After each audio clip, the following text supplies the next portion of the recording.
The program that you're about to see is something we've been doing at the library for a while. How many people have been to an Inside the Musician's Mind event?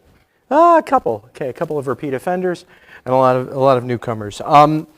My name's Tony Traguardo. We do this show every once in a while. The format is loosely based on, everybody remember, Inside the Actor's Studio? And we're going to have a nod to the questionnaires that James Lipton and Bernard Pafot and Marcel Proust developed. We'll do that at the end of the show. And on a personal level, I approach the guests in a way that was inspired by my dear friend and the late disc jockey Pete Fornatel. And I hope to do both of those guys justice. Being a lifelong music enthusiast, a collector, a music historian, I often wonder what makes my favorite musicians, arrangers, composers, lyricists tick. Hello. Why do they do what they do? How do they best do what they do? Basically, what goes on, quote, inside the musician's mind? I will venture into what promises to be interesting, fascinating, and possibly unusual places. And I want to take all of you on the ride. So without further ado, I'm going to give you a little background on this afternoon's guest, the person we're about to meet. Rex Fowler was born in Kansas City, grew up in the Northeast. Music became a big part of his life from very early on, and we're going to talk about that. At a chance meeting at an open mic performance at a Boston coffee house in 1971, Rex Fowler watched Neal Shulman perform. They would soon begin a 45-plus year partnership in a duo they'd christen Aztec Two-Step. Within a year after meeting, they had a contract with Elektra Records.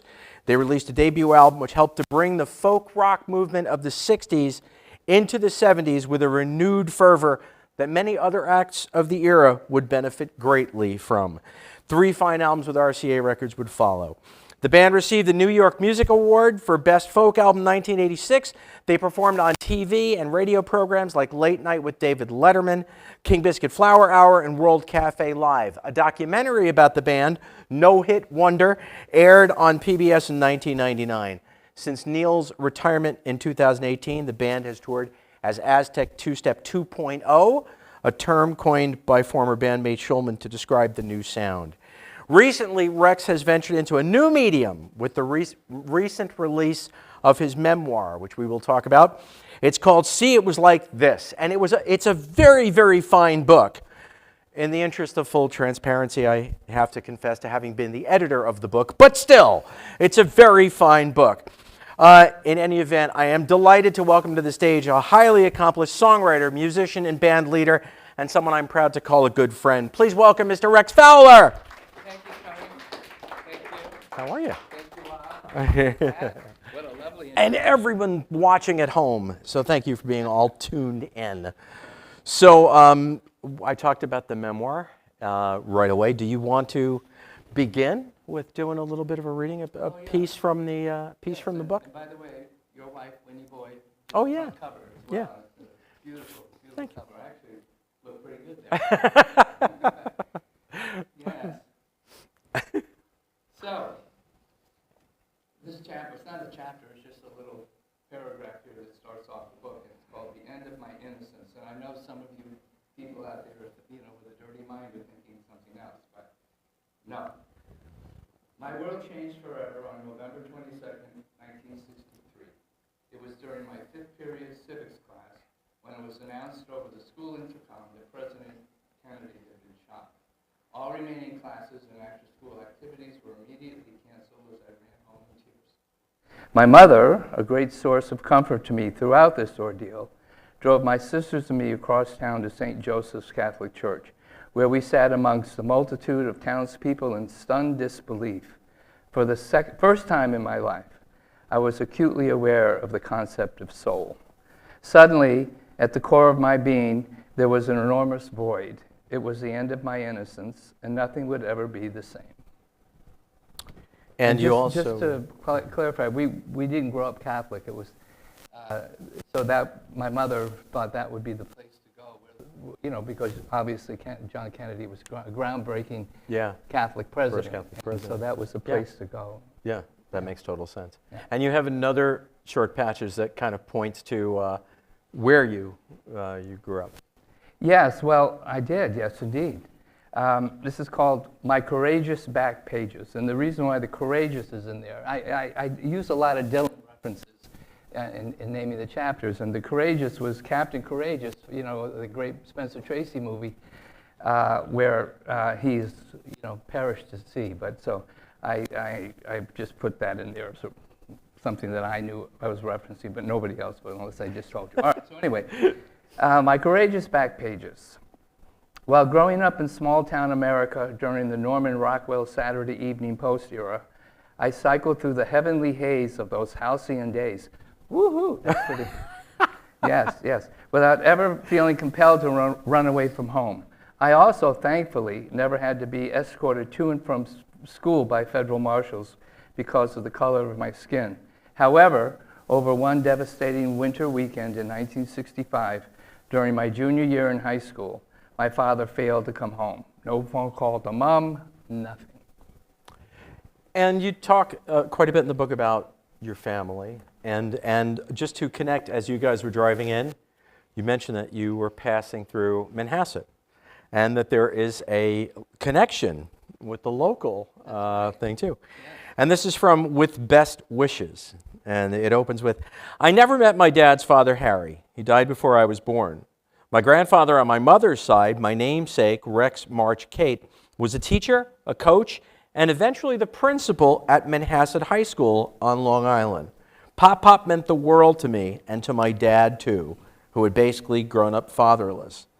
So there's still a family connection back to Long Island, and of course, you even have an award from the Long Island Music and Entertainment Hall of Fame, because with Aztec Two-Step, you guys played a lot on Long Island. Long Island was an important part of the Aztec Two-Step story, if I'm not mistaken. Yeah, my father's place was the first place we played, and it had not yet evolved into the great music venue that it was when we played there the first time. A young entrepreneur or whatever, an agent, I guess, basically, brought us there, and Michael Epstein was the owner, of course, but they had pool tables all over the place, and pinball machines, and I was singing like a verse from Prisoner, good morning, baby, or something like that, and all of a sudden, kaboom, the pool balls would crash, and then somebody was over there shaking the pinball machine. It evolved into the first rate, one of the best of all time. Clubs, and we probably set the house record for playing the most times, because we ended up becoming, I guess, I wouldn't call it underground, but a college band that wasn't necessarily in the top 10 on the Billboard charts, but right. The kids really resonated with the album, and so during those breaks from college, we would play at my father's place. Yeah. And we played anywhere from 3 to 5 nights, and we would sell out 2 shows a night for those 3 or 5 nights. So it really, it is a special place. Yeah. And God bless him, Epi still. Yes, he's still going, still hanging in. Yep. I'm going to take it back, as I do with Inside the Musician's Mind. We're going to go back to the beginning. It's the part where it goes with the waving. What is the first music that you remember hearing in your life that made an impression on you? The thing that just woke you up at all to music and what it conceivably meant? Well, it goes back to my parents' music when I was sitting in the back seat of the 49 Dodge or whatever it was, and it was the Great American Songbook, Frank Sinatra and Company. Right. That was the first music that pricked up my ears, and those are all the great, amazing, shows, tunes from Broadway, and it really did get my interest. And then, as time went on, Elvis Presley, of course, was there on the. I'm just a young kid, and then after that, of course, the golden age of rock and roll. Right. But none of them ever made me think, gosh, that's something I'd like to do. That was super worldly. That was crazy. I grew up a jock. I was, my grandfather was a coach. My dad was a good athlete, and that's what we did. I played sports. Right. And so what turned the page? I mean, what had the influence on you to sort of go from the passive appreciator of music to... Oh, I'm glad you asked that question. Well, I'm glad I did too. Yeah. Hey, by the way, I'm glad I remembered what we talked about. Let me just jump back a little teeny bit, because my grandfather, the reason why it was called With Best Wishes, that chapter, was that he was also the director of the summer program that was encompassed 3 or 4 towns around Manhasset.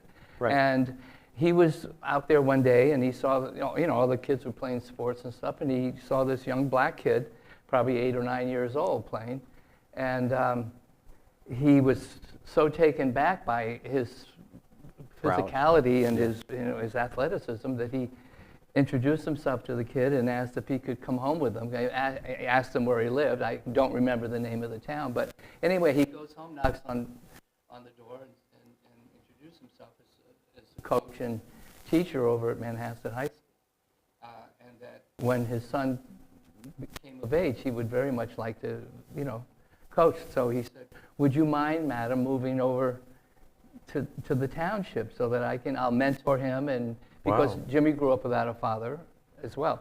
So the payoff, the bottom line is that when my grandfather retired, this athlete who went on to become a college hero at Syracuse University, and then one of the greatest, probably the greatest running back in the history of football. And of course, his name was Jim Brown. And when I, like I said, I was a jock. I played football. I made the varsity my sophomore year, which is pretty cool. Definitely. And anyway, so I would tell the kids that my grandfather coached Jimmy Brown, and they went, "Oh yeah." So when he graduated, Jimmy Brown came back and was the consummate speaker at his retirement, and my grandmother got me a picture of Jimmy Brown at the height of his fame. 2 Rex, with best wishes, your pal, Jim Brown. Jim Brown. Yeah. That's cool. So that's where that comes from. Thanks, anyway, thank you, Pop-Pop. What was the question you asked? I don't remember. So thanks, Pop-Pop. No, it was basically talking about the idea about what made you go from being someone who enjoyed music passively to suddenly taking it on. When my dad failed to come home, it started the divorce proceedings, basically. And it was really a shame. It was because they had by all intents and purposes, they had an ideal marriage. And there was never a hint of any discord or anything of us kids growing up. He was a traveling salesman. He was gone a week at a time at this point. His territory was up in Maine. So that summer, a few months later, as we got in towards the summer months, my mother suggested that I try to find a job outside of Pittsfield because, small town gossip and all that. She thought it would be easier for me to handle Get away. that. Yeah. So I did. I saw an ad in the newspaper for the chance to make $1 million digging sea moss on a little coastal village town in Maine called Orr's Island, Orr's and Bailey Island, or Bales Island.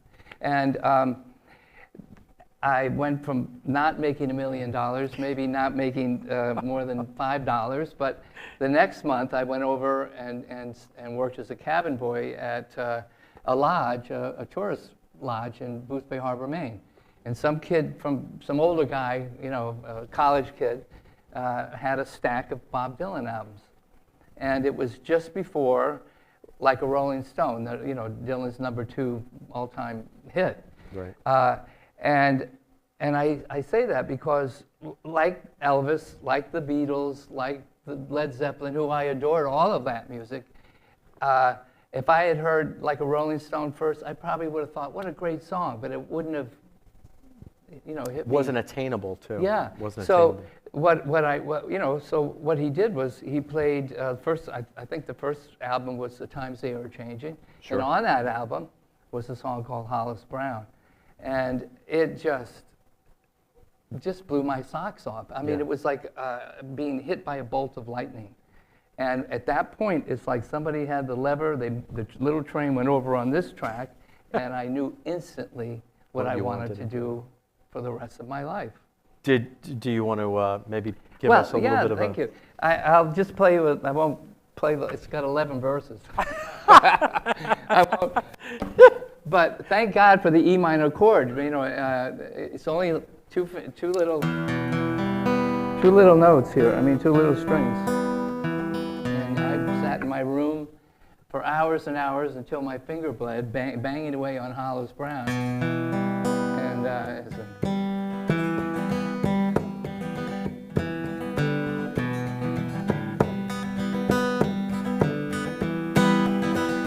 Hollis Brown lived on the outside of town. Hollis Brown lived on the outside of town. With his wife and 5 children, his cabin broke down.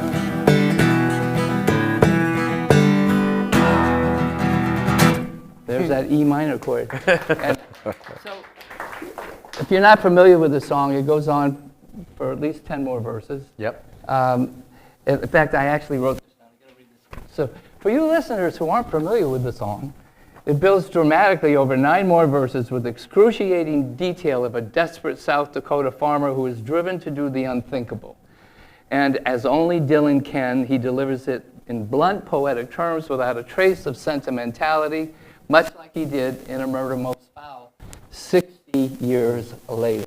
Cool. Which actually became his very first #1 hit song. Yeah. Made top of the Billboard charts. Unbelievable. Yeah. For And, all and, 14 and also minutes. in context, excuse me, but you know, I love folk music.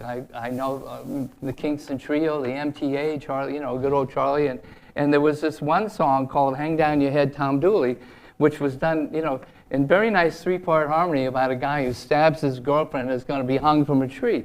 But it was like such a sweet song. And then along comes this guy with this raw, compelling voice and the jingle jangle guitar. And I think and I know it wasn't just me. There were millions of kids who thought, holy cow, I could do this. Maybe I could do it. Because it wasn't as sophisticated sounding as the Beatles were, and on and on. Right. So it made me think, wow, maybe I can do this too someday. And that was it. From that moment on, I wanted to write my own songs and you know, follow in those footsteps. So that sort of takes me to where I was going to go. When you first, you know, you hear Dylan, you start to add those chords in, and when you first started thinking about a career in music, did you initially want to be a songwriter? Did you want to be a folkie like Bob Dylan, or did you want to be a rock and roll star like one of the Beatles? Well, no, I wanted to be a folk singer like Bob Dylan, you know. And here's the thing. What happened was, to finish the other end, I'd come home all excited about this guy, Bob Dylan. And I had never even picked up a guitar. I had never even looked at a guitar. A couple of my friends were in a band in town, you know, but they played cover songs and, you know, dance, you know, it played at the dances. So I come home, and behind our family love seat is an acoustic guitar, a 6-string acoustic guitar. It was a K guitar. And the frets, the strings were this far off the fret. I kid you not. Now, I didn't know that wasn't a good thing to do. So it did contribute to my bleeding fingers, but it also contributed to me being a pretty damn mediocre guitar player. But that's what Bob Dylan and I have in common, you know, so it didn't matter. And so there it was. It was almost like divine intervention. Yeah. You know, so yeah, I picked up a guitar, and away I went. That was it. Now, you hear Bob Dylan on record, but as I ask everyone, how important was it for you when you were young? And what was the first time that you remember seeing a live musical performance that impacted you? Something that really affected you?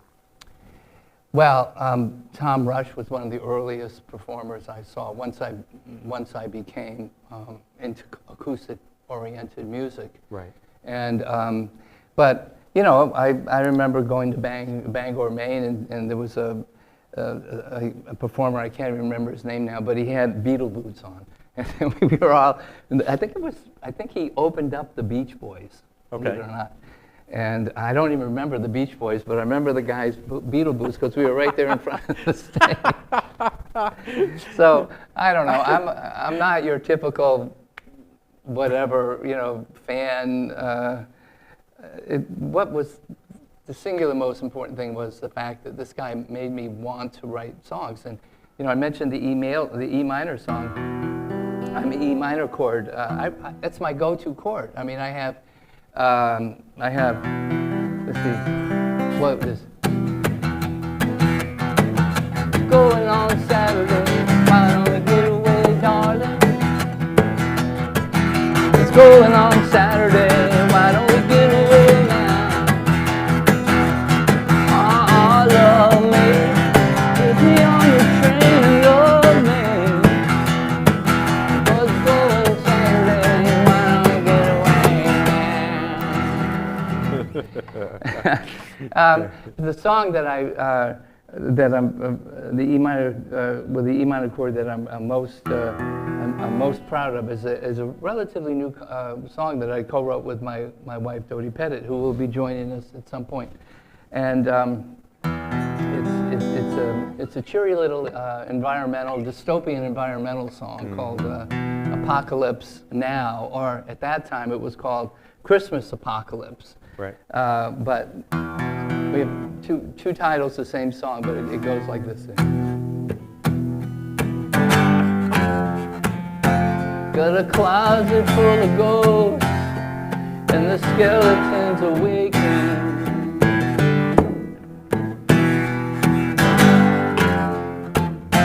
Now the icicles are toast, 'cause the cherubim is baking.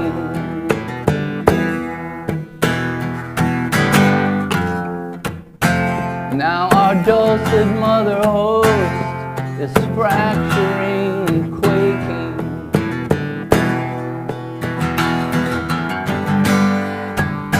But Merry Christmas, babe, I'm just aching. There's that little E minor chord again. Yeah. Yes, indeed. So you start to write songs. You're thinking about becoming a folkie like Bad, and you do some playing, and you do some. You talk about the first trip to Boston, and then on another trip to Boston, you meet this fellow. Yes. In a club. Yes, I did. And so let's talk about that. Well, because of my insecurity about playing the guitar, I thought I would look for a guy who could, but I was basically looking for a guy, I was going to say, or a woman, but there actually was a female folk singer back then when I was in the different open mics. But it never occurred to me, as naive as I was, that meant a partnership, like a Simon and Garfunkel kind of thing.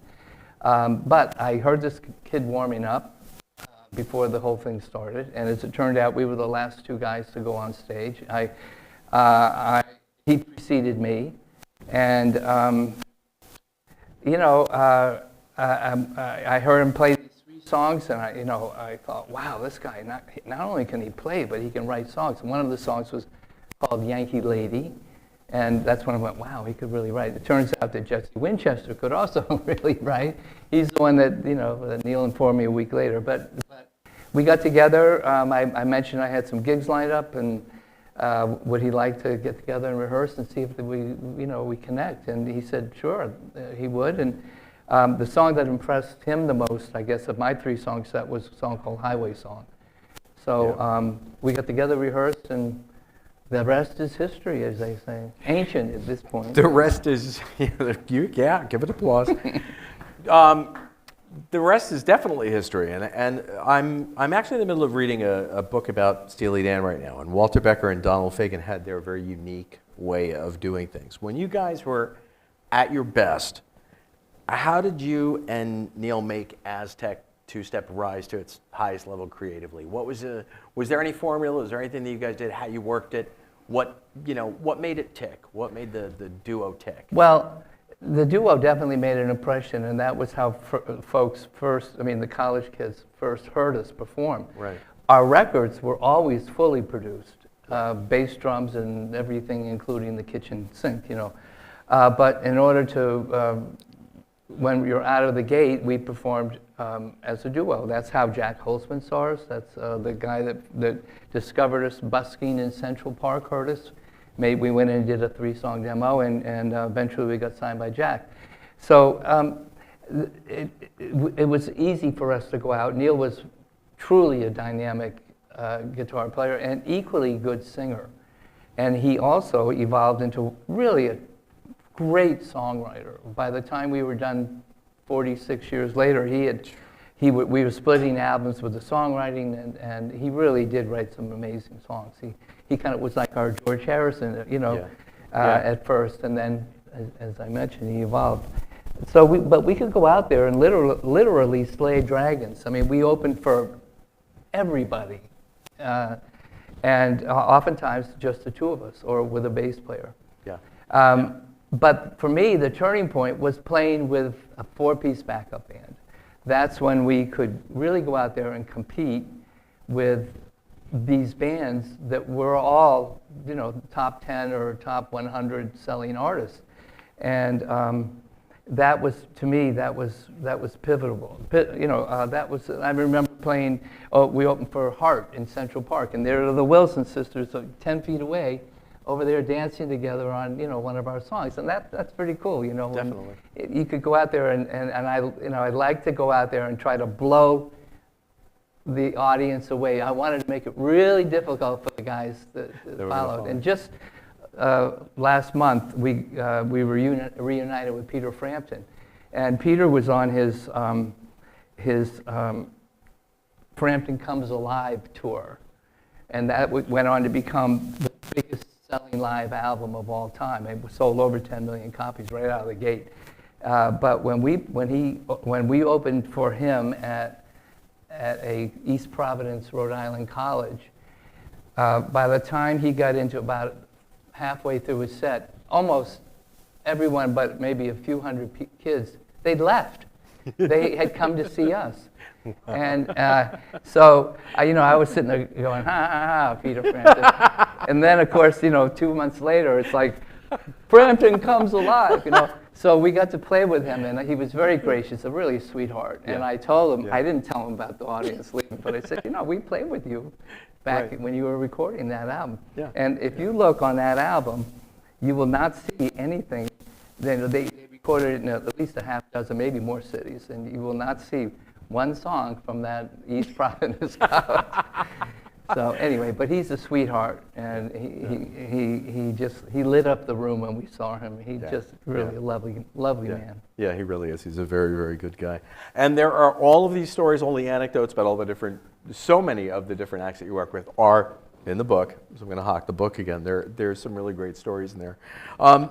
Your partnership with Neal lasted 46 years. You guys released over a dozen studio albums of original music together, with the last one being Naked in 2018. Those of you who never heard that, go find it. During that time, you also managed to find the time for solo albums, an album with a good friend and a collaborator, and 2 with a delightful group that reimagined some songs by one of your favorite musical heroes. Can you talk about how those side projects came to be and how all that, Well, I don't know what, Neal didn't enjoy playing with the big band. He preferred the two of us or with our longtime bassist, Fred Holman.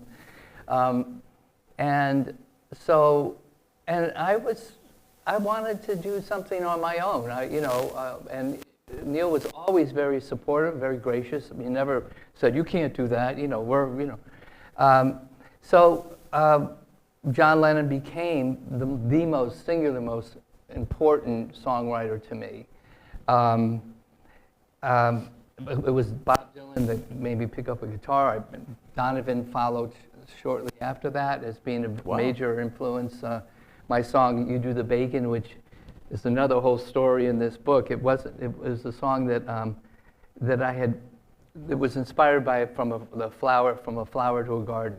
And it had, it was like, once in a dream lived the maiden of wind. That was so Donovan, But then you come to the chorus, which is, you do the bacon and I'll do the making, in the height of women's liberation in 1972, with thanks to Gloria Steinem and company, And so the last thing I wanted to do was put this silly little bacon song on the album. I wanted to start with our song "Killing Me," which Dodie and I are going to play at some point here today. Great. I wanted that to lead off the album. It set the tone. It would have set the tone for it. But as it turns out, Jack Holtzman insisted that album go on there. And what did he know? He only signed the Doors and Judy Collins, and so okay, you're the boss. So sure enough, it led off the first side of the first album, and it became the first single. And I honestly, and I mentioned this in the book, I honestly believe that was the beginning of hip hop, because all across America, because this is Elektra Records, it was a monumental, important label, and so every music critic in the world got it, and they got to that point where you do the bacon and I'll do the bacon, and they just ripped it off the turntable. Everybody across the nation, and some of the guys in the hood heard that, and then they started scratching their. Yeah, that was the beginning of hip hop. I take full credit. Well, you mentioned John Lennon, and that. Oh yeah. No, that's okay, and that led into the project that we were talking about, or one of your side projects, yes, which was called the Newtopians. Yeah. And so who was part of that, and how did that come about? Well, the Newtopians name came because we started out as the John Lennon Song Project. Right. And we were going to play a show for Yoko because she was such a big supporter of Harry Chapin's Why Hunger. Yeah. I don't think it was called Why Hunger at the time. Yeah, but World Hunger Year. Yeah, World Hunger Year. Yeah. And so they had to get permission from the Lennon estate that it would be okay to A, play for her, and B, the name, the John Lennon Song Project. Well, they put the kibosh on that, big time. So, we try to come up with these various things, and we didn't want to step on Yoko. Sure. It was the Lennon estate, but it was Yoko, and so we came up with something like the New Utopians. Which comes from something that John did right, on the Mind Games album. That's right, from Utopia, which was a fictitious country that he and Yoko, with their great sense of humor, thought that they would be able to get amnesty and be accepted, and John would be able to be accepted into the United States, to work and live. So anyway, so back and forth, and apparently I got close enough with the lawyer. He said, look, Yoko said, why don't you just call yourselves the Utopians and leave it at that? And I went, okay, if it's good enough for her, it's good enough for me. Well, then, as it turns out, there is a band called the Newtopians in Great Britain. Oh. Much like there's a band in California called Aztec Two-Step, by the way, and they're a heavy metal, whatever. So you could sometimes if you Google Aztec Two-Step, their name will come up. We started out way before them. We could have hit them with a cease and desist, but at that point, who cares? I mean, And we should tell folks who don't know. So where did the name come from, actually? Oh, the name itself from a Lawrence Ferlinghetti poem, yeah. Right. Well, it's let's see, it's in that chapter. Never mind. Basically, Lawrence Ferlinghetti had a collection of poems called "The Coney Island of the Mind." He was a beat poet. We had also written. I had written the first song for or about Jack Kerouac's novel On the Road, so I wanted to kind of keep it in that. Plus, all the duos are using the last names, and that's the last thing I wanted to do. Why be successful like Simon and Garfunkel and Seals and Crofts and Loggins and Messina? No. Let me live in obscurity for the rest of my life and call ourselves Aztec Two-Step. But right. So Ferlinghetti's poem is basically something like this. We waltzed into this place and a couple of papish cats is doing an Aztec Two-Step, and we were about to split when this dame comes up and says, you and I could really exist. Wow, I says, only the next day she has bad teeth and really hates poetry. That's very Ferlinghetti. Ferlinghetti. Two-Step in there? I think, yeah, we were, a couple of papish cats was doing an Aztec. So we thought it was maybe a dance step, but no. What was it really? Well, it's a form of dysentery in Mexico, also known as Montezuma's Revenge.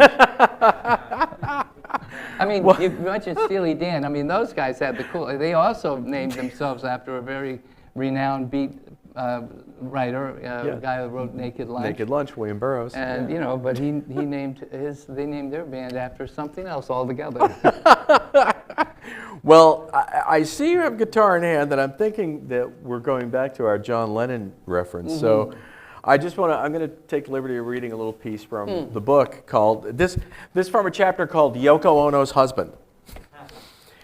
I took some of my advance money from RCA Records and went on a shopping spree that included a first-time trip to Bloomingdale's. I had passed by it several times, but never stopped in because of its pricey reputation and my general ambivalence for department stores. I just bought a dream-come-true black velvet suit with spiffy yet subtle bell-bottom trousers at Barney's, a reputable men's clothing store on 17th Street and Broadway. And that purchase created a great excuse for me to finally check out Bloomingdale's. I would now make the trek up to 60th and Lex to pick out a few ties to go with my new suit. It was a rare weekend off, so I was taking full advantage. The place was packed as I stood in front of the department on the street-level floor, which was actually sort of fun and really noisy with everyone chatting and bustling about.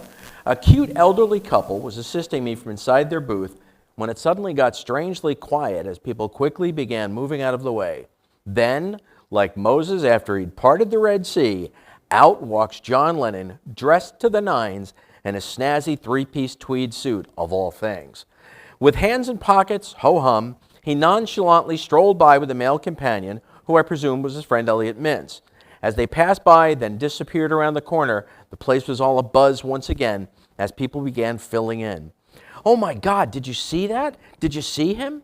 Curious about the spectacle that had just unfolded before our eyes, the elderly gentleman turned to his coworker and queried incredulously, "Who the heck was that?" She in turn replied quite matter-of-factly, "Oh, him? Oh, that was Yoko Ono's husband." "Oh," he said with a shrug, and then continued showing me some stylish but overpriced ties. I'd always hoped that one day I'd have an opportunity to share the story with John, knowing he'd surely enjoy it. But alas. So anyway, Yeah, I love that. And it was a highlight reel moment when we did get to play Yoko, and I got to tell her that story, and she cracked up. It was great. It was great. That's cool. That's Yeah, cool. yeah. Did you want to? Do you have your harmonica? I got my harmonica, Albert, and I want. I don't know if I'll play the whole song. Yeah, whatever But you want to do.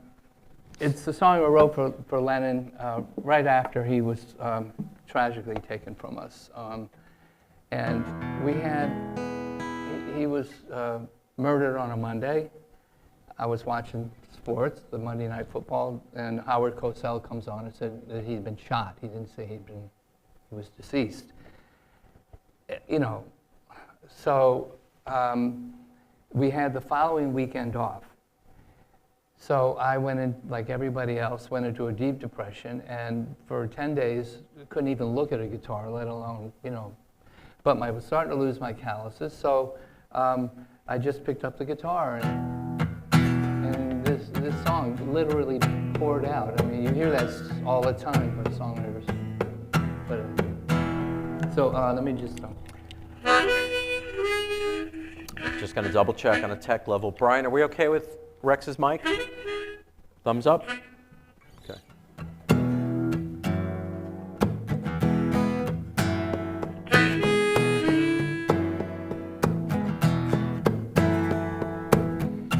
Can't believe it, can't conceive it, can't comprehend what it means today. Although I'm trying, still not buying that Johnny's an angel.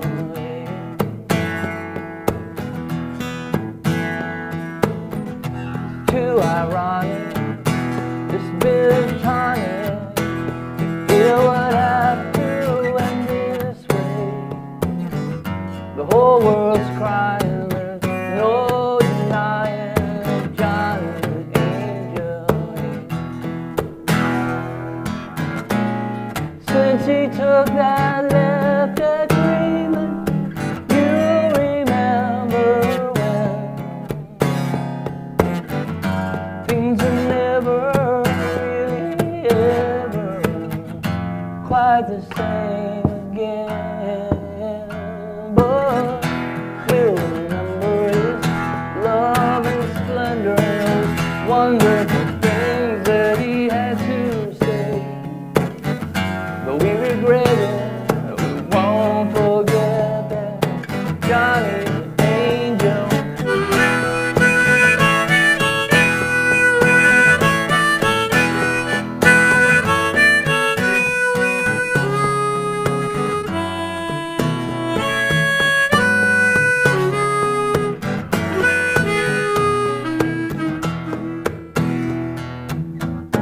And if you find your heart still searching for one good reason why, well, there are no reasons, only seasons, but still you want to cry.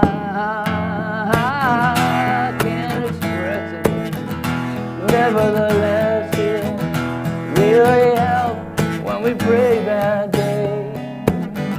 Through human kindness and human blindness, Johnny's an angel, hey. Johnny's an angel, hey.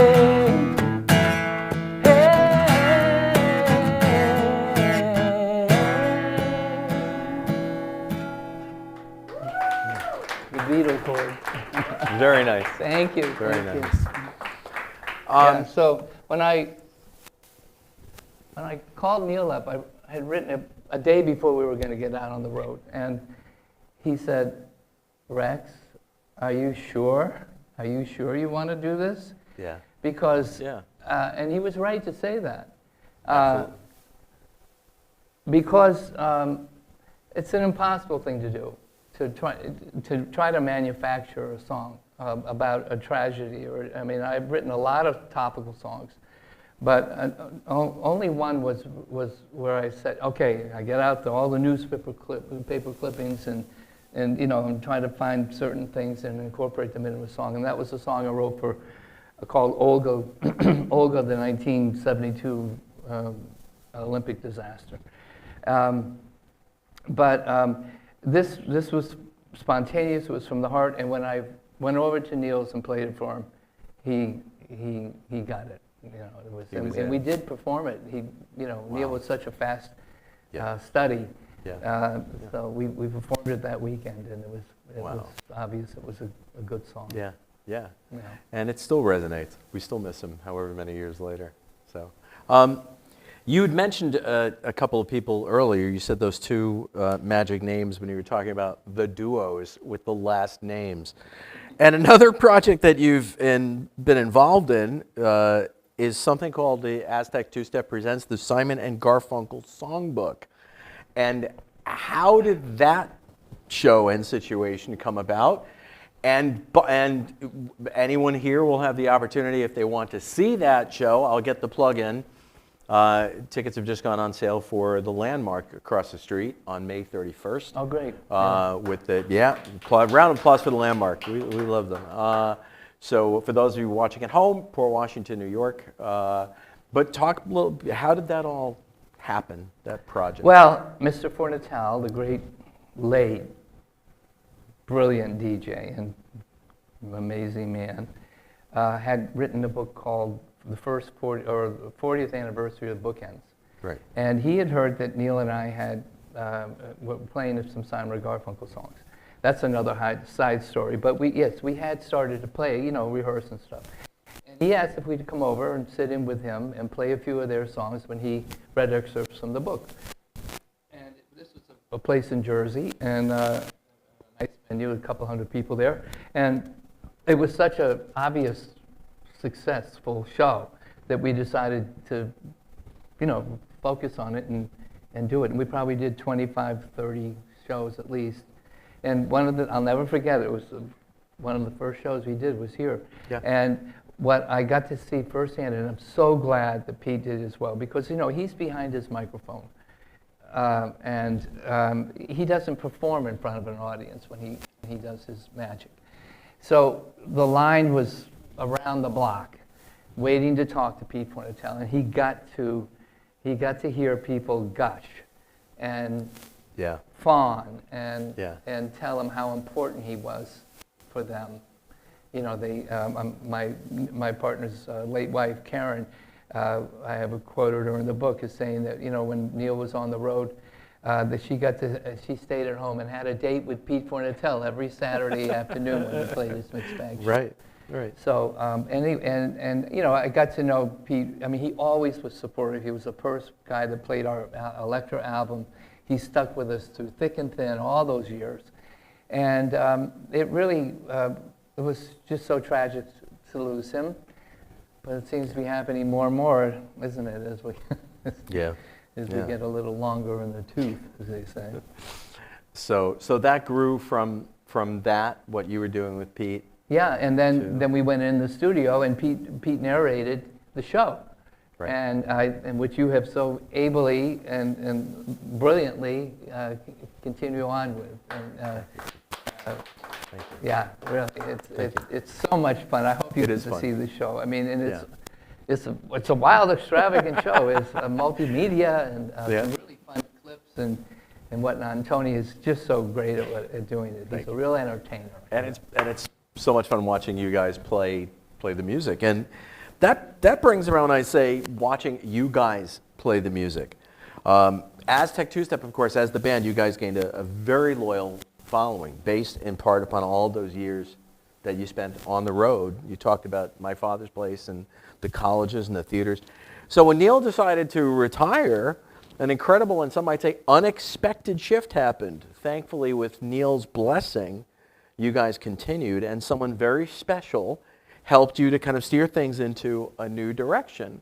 So can we talk about that new direction? What happened and who came into your life? And well, there's a young lady named Dodie Pettit. Should we bring her out? Or we certainly can. We'll have some more talking to do. But if you actually, do you want to have Dodie come up? There's no place.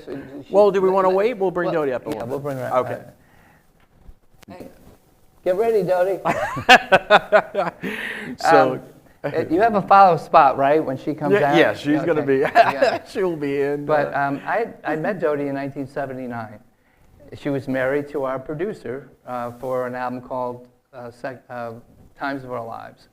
And she played lead guitar on a song called Leftover Life to Kill. She sang on all the backing vocals. And we got to be pals. And one of the things that really blew my mind when we were talking was the fact that she was about to go over and take a ballet class. And she had simultaneously, as a teenager, well, as an 8-year-old first in ballet, and that evolved into becoming a principal dancer for a major ballet company in New Jersey. And so she was the principal dancer when I met her at age 28 for this company, as well as being an unbelievable musician, you know, a top-notch musician. And but I had never met a ballerina, and I love ballet, and I was more impressed about that than anything. Right. But then I heard her play guitar, and it was amazing. So many years had passed. She went on to be almost getting in the original cast of Cats, because they were looking for the white cat. Apparently had to do some ballet moves. So she got to audition in front of Mr. What's his name? Lloyd Webber? Yeah, Andrew Lloyd Webber. I was going to say Frank Lloyd Wright. I knew that wasn't right. Did I? Yes. Anyway, never mind. I was going to make a bad joke. Angular. Anyway, so and then she got grandfathered in to be in the original cast of Phantom of the Opera, which ran for 35 years. Yeah. So here's this woman who, you know, excels at such a high level, you know, on both of these difficult things to master. Yeah, and sure. play, you know, to do so well at. So, and what happened was in the summer of, it was August of 2017, there was a knock on the door. A friend of hers had moved into my neighborhood in Bridgeport, Connecticut, and So they just knocked on, hey, Rex lives here, let's knock on the door. And she did, and then all of a sudden, and it wasn't like love at first sight, it was like my pal Dodie's here. And, we ended up walking down to the park, which was just a few blocks away, and then, we stayed in touch a little bit, and quite a bit after that, and then I proposed to her on Valentine's Day 2018, and she said yes. So it's nice when that happens. Yeah. And she has become the lead guitar player and plays piano and does so much. Yes, I mean she plays Aztec. great keyboards. Yeah. I guess well, yeah, that's it. Well, no, I know. Before Neal retired, she would come and join us and sit in on keyboards, in the back, and just throw in some things like that. So when Neal saw that Dodie was really capable of continuing, helping me continue on, right. At that point he really felt he could let go. Right. And when his wife passed, it was a turning point for him to get off the road. He had run out of road, quote unquote. Sure. And so Dodie took over, and then little by little, she went to school on a lot of Neal's signature licks, on acoustic, and then playing keyboards on some wonderful songs, and then wonderful keyboards on some of my songs, and then she pulls out the electric guitar, and that has transformed us. That we are no longer your mother's Aztec Two-Step. We are full-blown, rock and roll band, and it's so much fun. Yeah. And we still, we play a lot of acoustic numbers. Yeah. And Dodie, come on out and play a little, show the folks, Come on up, Dodie. Please welcome to the stage, everyone. Oh, there she's coming from that side. You sneaky person, you. Please welcome to the stage, Dodie Pettit. Dodie Pettit. Yay! Come on, guys. You ready, Brian? Let's get those microphones, guys. Where's our crack crew? Where's our crew? They're going to run down because I don't think they were expecting it yet. Come into the light. Yes. There we go. There she is. Assuming this is Rex's. All right, and Dodie's got hers. And then we're going to strike these again because we're going to continue with some more interview on that. Okay. Yeah, you got to plug in. You got to plug your guitar in. And I want to right just thank you all again for coming out. Everybody having fun? All right. Uh-oh, hold on. And thank everybody at home for being tuned in as we get it together for the guys here. Oh, is it on? No. Hello. Nice to be here. I just have one thing to say. What do you mean it wasn't love at first sight? That was very romantic. No, it was when I first met you. Did that work? Nah, you're in the doghouse. Me neither. All right, there we go. Turnabout's fair play. Yeah. Oh, you're going to sit for this one. Okay. Yeah. So I'm going to move this away Can you turn it so they can see it. towards me a There you little go. bit? No, wait. We're gonna. Wait. No, I'm gonna sing with her. Oh, okay. Yeah. So in that case, I'll leave that there. You're going to sit and play? No, Okay, you're going to no. stand. Okay. I'm old and infirm. There you go. All right. All right. So we'll play a couple of songs. We won't get too crazy here. And speaking of the devil, let's start with the song that good old Neal wrote, and we play this at almost all our concerts now. Oh, which one? Oh, I know which one. Let's see. I'm not on. Brian, have you got Rex, Brian? We got thumbs up from Brian. Okay. Okay. It's called Walking on Air.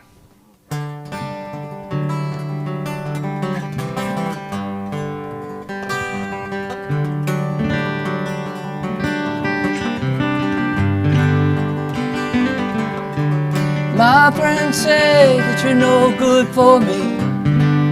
No, they don't. I say, what's the use of being lonely? When I'm with you, I don't care. When I'm with you, baby, I'm walking on air. The deeds I do fall short of the goals in my heart. The disappointment in myself was tearing me apart. But you take my mind off my daily cares. When I'm with you, baby, I'm walking on air.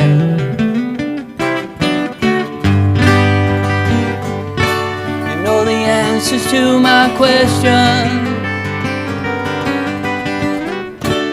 and the workings of my heart. And you feel my anticipation whenever we're apart.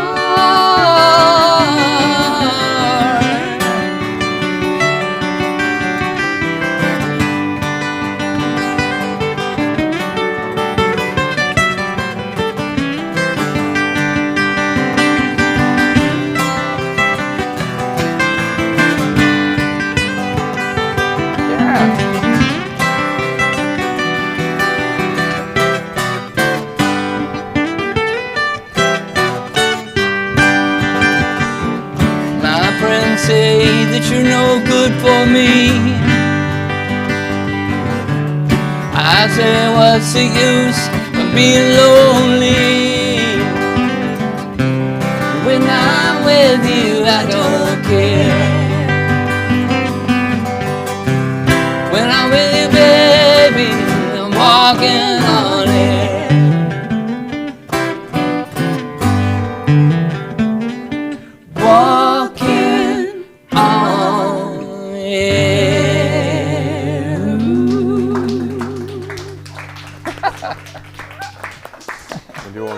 Okay, where is my? So we play another one? Or You want to do one more? We'll do one more, then we'll. Unless you, it's up to you. No, you guys do one. What do you want? You hear one more? But hear one more, then we'll go back to doing some more Oh, chatting. that's great. You want to keep those glasses on? I don't think that's your. No, but I couldn't see a thing with the light. So it was the smarter thing to do. Yeah. Because it's mostly a radio. I mean, with your glasses on, you don't look anything like Taylor Swift. So I'm Well, just, I wore my reddest lipstick today in honor of There we go. yeah. Taylor. So I mentioned this song that I wanted to lead the album off with, the first album, until Jack Holzman got involved. A song called Killing Me. And it goes like this.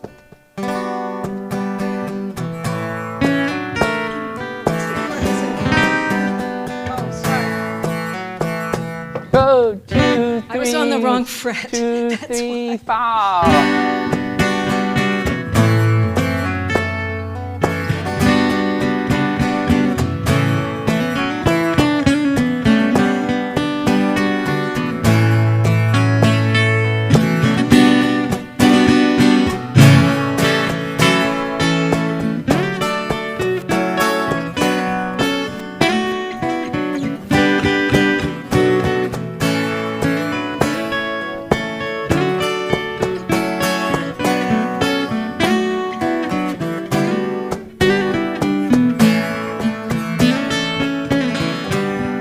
Say you're uncertain,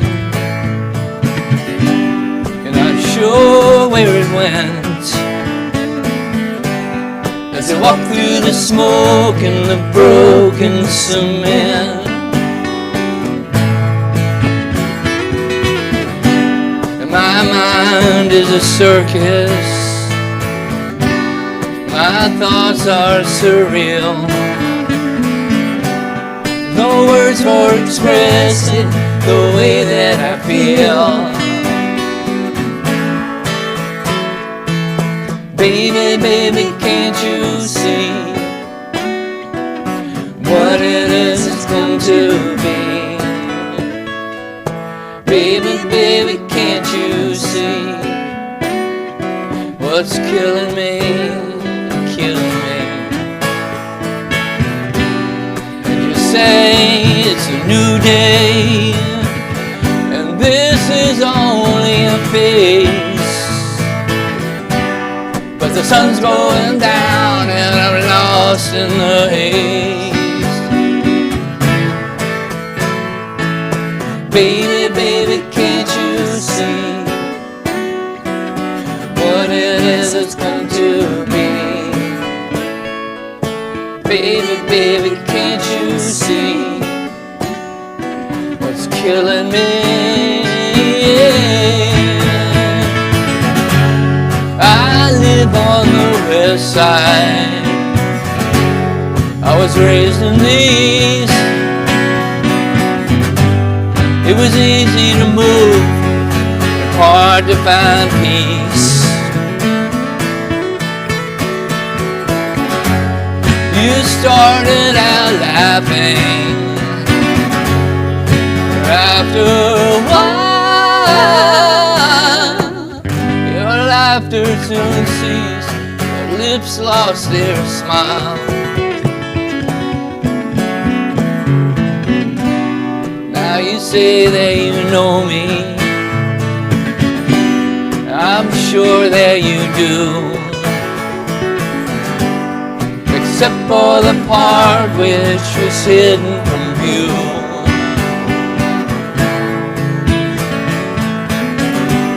But I know I should warn you, beware of the sparks. If you search with your matches that flame in the dark, dark. Baby, baby, can't you see what it is that's come to be? Baby, baby, can't you see what's killing me? Yeah.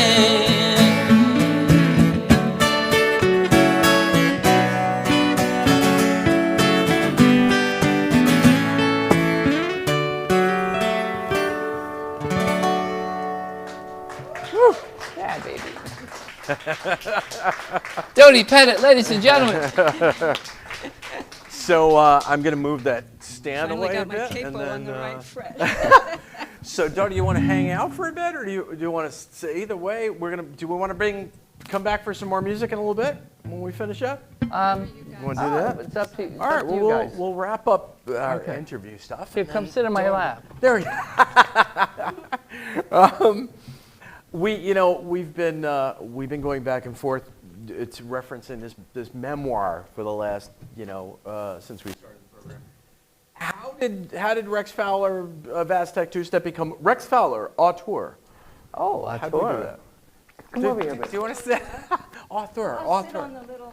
Do you want to sit on? There we go. Okay. There we go. That works. Yes, sit nice and straight. I have to remember to do that too.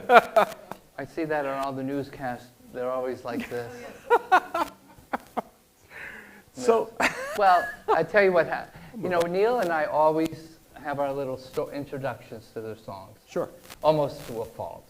But people resonated with that, and I was encouraged early on, like years ago, 20 years ago, you should write some of this down, you should write your stories, And I never was one who did, what do you call it, did a journal or Right. a diary or anything like that. And but my songs are very autobiographical for the most part.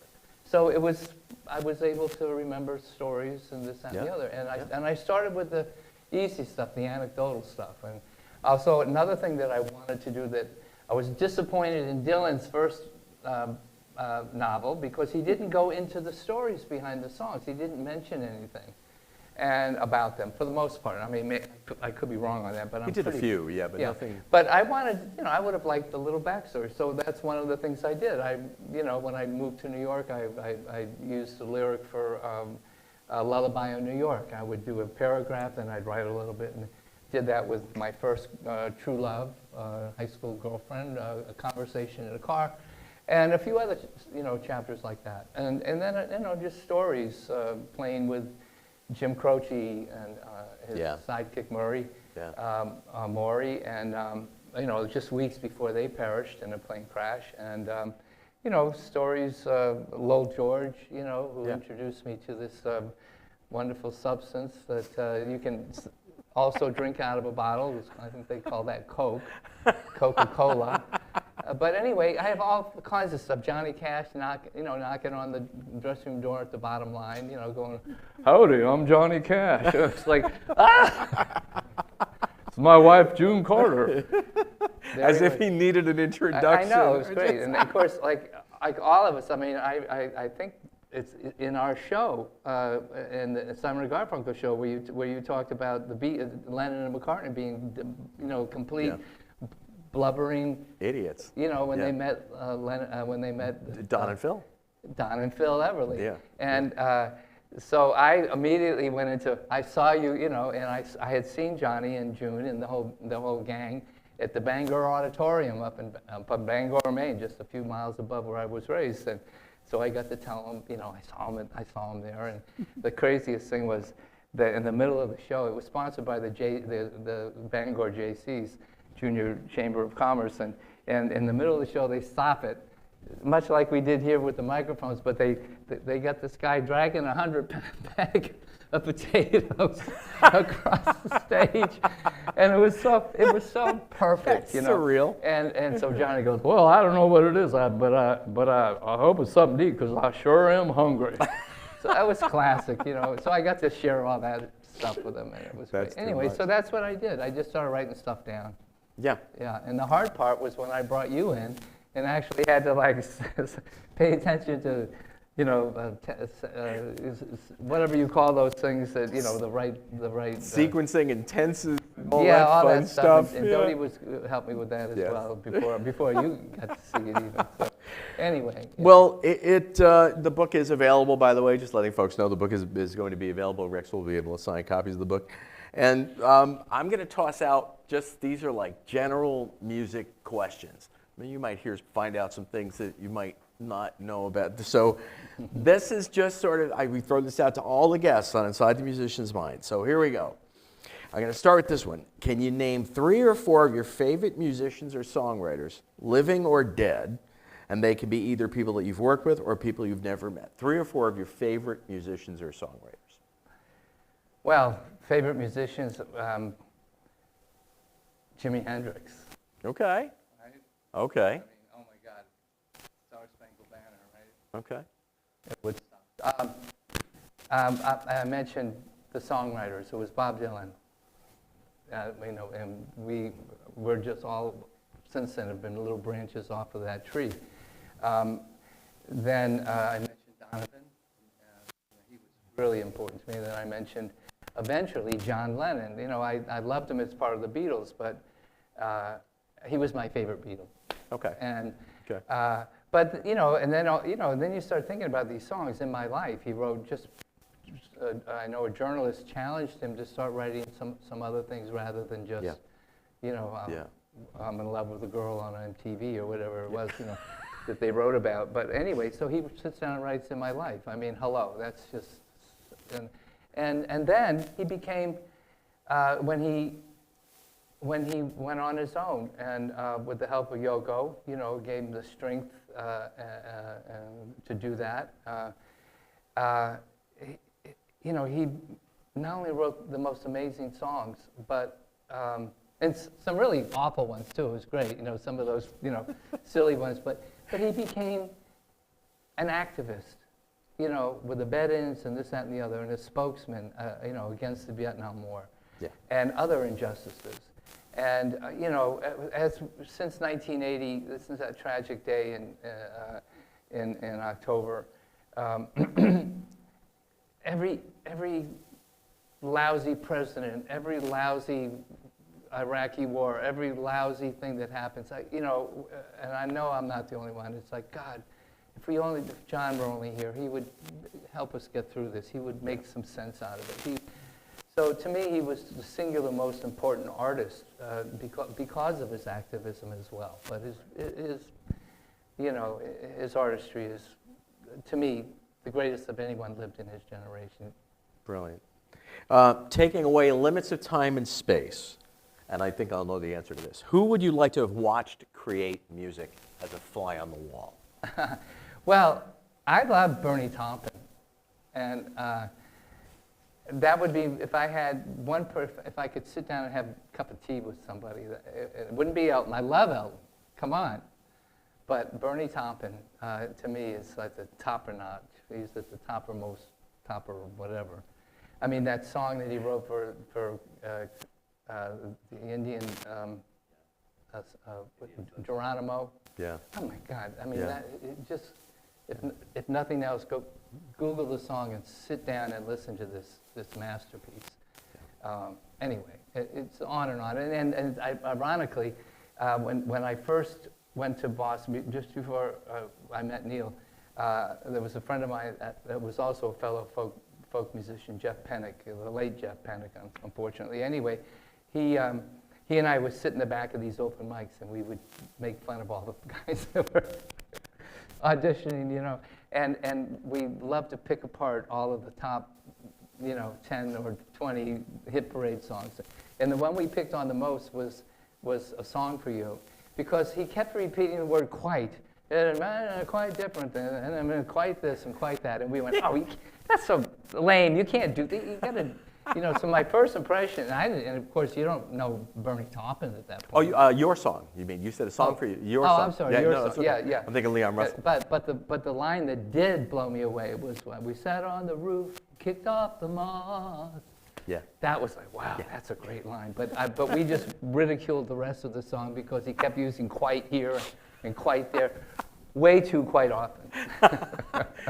The funny thing is I can relate to that because on a note, I actually had the pleasure of meeting both of them, and I was completely relaxed with Elton, completely.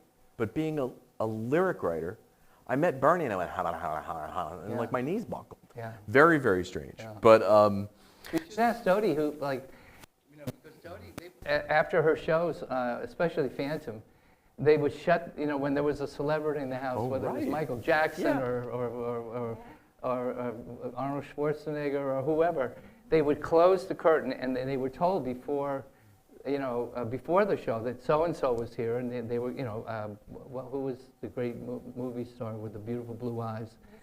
Liz Taylor. Oh, wow. But you have to tell the story about Arnold. Oh, well, wait, we're going to do that. Hold on, I'm going to bring a mic over for that. Let's do that, because otherwise nobody's off mic. Okay. So let's do that. So. Yeah, you have to tell the story. Okay. So go ahead. Okay. Well, but Brian, you got it? first, I want to answer the question about the musician that I would like to sit and watch write, and it's absolutely no question. It would be Mozart. Wow. Yeah. Yeah, just to watch that mind work. Yeah. And the fingers. And the fingers. Yeah. And all those extra notes. Okay, so the Arnold Schwarzenegger story? Yeah. Okay. Because when we first opened Phantom, there were, as you all probably know, there were a lot of celebrities who came by. The other funny one was Sammy Davis Jr., who he really wanted to be the Phantom, and he was hustling everybody. He was standing right backstage, and he was shorter than me. But I bet you would have sang it great. Sure. Heck yeah. Wow. Hi, I'm Sammy. But this one night, everybody was all excited because Arnold Schwarzenegger was in the audience, and he came in, and we're all standing there, and the Phantoms are in the middle, and the Christines, and this and that, and the ballerinas are back there, and he walks in, and the Phantom wanted an autograph. And Maria was back there. He turned around and goes, "Maria, bring the pen." And we just died The laughing. Schwarzenegger pen. Yeah. And do 20 minutes on the bicycle before you come out. I just love it. Maria. I want He to did. pump It was you very up, funny. Phantom. Snap the Yeah, there finger. you go. This is, later when we do what I call the dirty dozen, we'll do with both of you. These are the dozen questions that'll come. But all the records you guys have done, what in your opinion, and it could be whether it's an album or a project, what was the most realized thing for you? Something that met or exceeded all of your expectations? Well, if I in may go terms of- back, because my brain that never was a steel sieve is, I mean, a steel trap is definitely a steel sieve these days. So we started talking about Yoko and Yoko Ono's husband and all that. What I did was mash together, with my friend Tom Dean from Devon Square, we made a tribute album to John Lennon. And and so we put out an album where we mashed several of his songs together, and then we followed it with another. That was called Lennon Imagined, and then then Lennon Reimagined. So I just wanted to get that in. Oh God, I've lost my train of thought. What is it? Most realized project. Oh, so I would say that project, it was the most satisfying. I mean, people that came to see that show were really emotional about it, and we had an amazing band. We were a 7-piece band, and one of the cherry on top of that band was now I'm blanking on his name. Isn't that awful? But he played chromatic harmonica and keyboards and we met.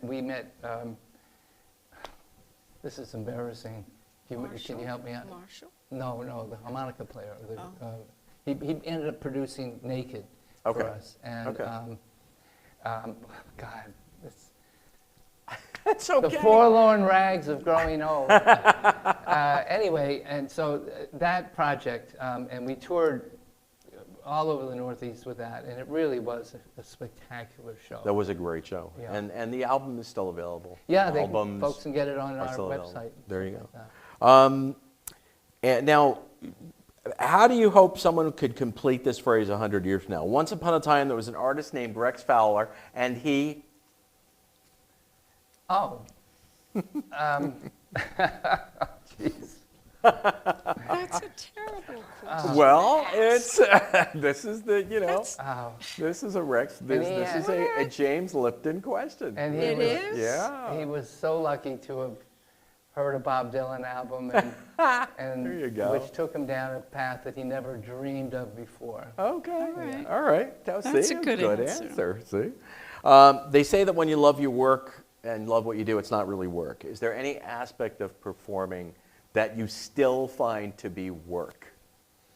Well, like Harry Chapin said, it's not the getting there. It's not, what is it? Not the going, but the getting there. Yeah. Traveling is it's what wore Neal out more than anything. I think he used to say it. If I could just come out and play in my living room, But that can be difficult. But now I have to say, and it wore on me. That was a difficult part of partnering with somebody who really didn't enjoy being on the road. Sure. He loved performing, but it wasn't fun, for him or me, especially the last 10 or 15 years. But Do the travel. I've just lost my train of thought again on that, but I had Yeah. a real pithy little punchline. But What do you do to prepare for live shows? Do you have superstitions? Do you have things that this is the ritual? What do I do? Well, Dodie does her little Yeah. vocal exercises, right? Yeah. What do you do? We pretty much sit in the car and say, what have we forgotten? Yeah, that's what I was going to end Like with. we go through, do you have your glasses? Do you have this? Do you have Yeah. that? Who packed this? Who packed that? Oh. And invariably we turn around and come back for Yeah, something. at least twice. And today it was like, where's your phone? Oh, God, I can't find it anywhere. And I went in the house and we can't find it. Come back out and it's in my back pocket. Of course, that's always where your phone is. But I was going to say that now, since Dodie and I hooked up, we have so much fun being on the road. I love it. I love traveling there. I love sitting beside her. I love, and Dodie turned me on to TM, Transcendental Meditation, and that's something that we've incorporated into, before the shows and in our life as well. So that's one of the. Catch up with some Cool. sleep. And finally, Pretty crazy. are you still discovering any new music or new performers that you enjoy? Are you still? Absolutely, but I'm not one. As a kid, I was a sponge. I'd listen to everything on the radio, and I love being blown away by new artists. And one of them was a young lady named Anais Mitchell. Now, this probably 10 or more years ago. But she went on to write a song, a musical called Hadestown. And I heard that, well, first of all, she opened up for us one time, and I was, wow. You know, and somebody said, before that, they had suggested getting her album. I paid tribute to several emerging, at the time, you know, when I knew them, emerging songwriters, and she was one of those. Yeah, but Hadestown, when it was produced as an album, as a musical, and on Ani DeFranco's label. And I immediately bought 10 copies and gave them away for Christmas presents. It was just that good. And then it made it all the way to Broadway. And we haven't seen it yet, but I got a feeling I'm going to be disappointed because, you know, you can't, it's like the first impressions. And this was done at such a high thing. And now you're going to see some guy with a guitar doing some kick steps across, you know, I don't know. I mean, it's... What's wrong with choreographed kick steps across the stage? Anyway, it's going to be probably a little schmaltzy to see it on Broadway. But with me saying that, I'm sure they have nothing to worry about. Right. They're not staying home in droves because of it. All right, let's get down. This is the tail end of things. This is what we call the Dirty Dozen. Bruce used to do 12, Lipton did 10. We take the liberty, because of our venue, we take the liberty of leaving out what's your favorite swear word. We're just going to assume. So I'm going to go with first, and I'll ask you both. So what is your favorite word? Love. Awesome. Okay. Can I back thing? It used to be groovy. Right? Paul Simon cringed when he was asked, what's your most embarrassing song? Feeling Groovy, he said, which is a great song. Yeah. But I get, you know, the thing. Awesome has just had such an enormous long shelf life. It's been around forever. Yes. And it's still, I used to not use the word because the kids use it so much and this and the other. But now I love using awesome. And it's a very positive word to say. Yeah. As is love. What is your least favorite word? You go first. I have to think.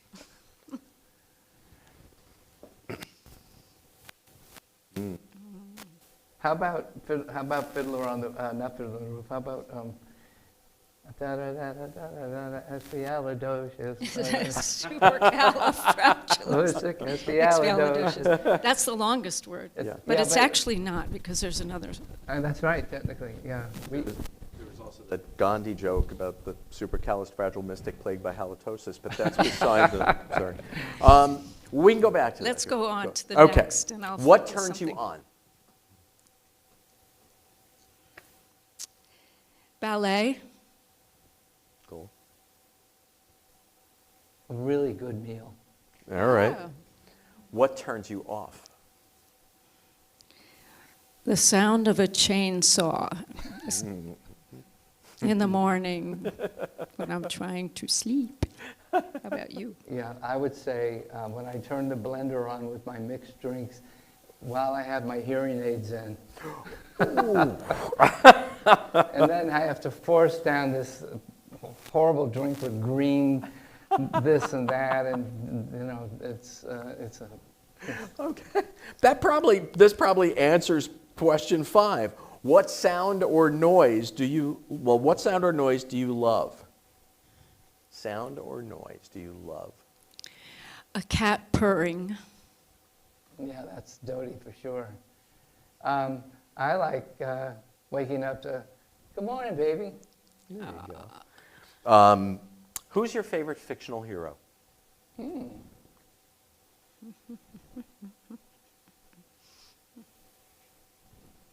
Snow White. There you go. Oh, Okay. nice. I like that. Let's see what reminds me. The Lone Ranger? There you go. Yeah. That works. That's a good answer. And Tonto, they come as a pair. Who's your favorite non-fictional hero? You may have answered this one already, Yeah. Rex. If there's just a number There's one, so many of them. it's got to be John Lennon. Okay. Do it. This week it's E. Jean Carroll. There you go. Yeah. Okay. What makes you want to swear the most? When I do something really stupid and hurt myself, like drops a piano on my foot or something, you know. What you've done. I would be cursing for a very Wow. long Yeah, my wife's done that too. Right, huh? That's wow. You hear me screaming, you Wow. know. Yeah. And Rex? And what was the question? Hey, What what- we- What makes you want to swear? Oh.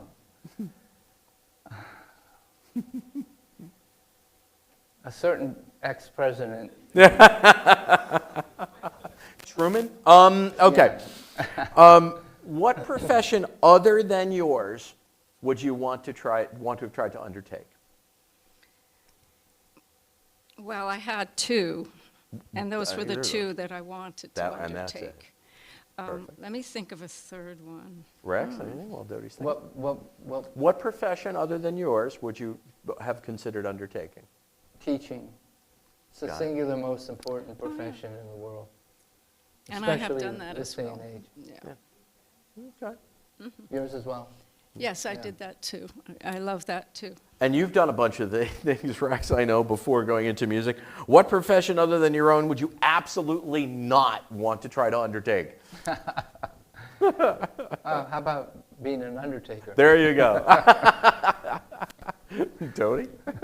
Chainsaw working. Stockbroker? There you go. And then finally, the last one. If heaven exists, what would you like to hear God say when you arrive at the pearly gates?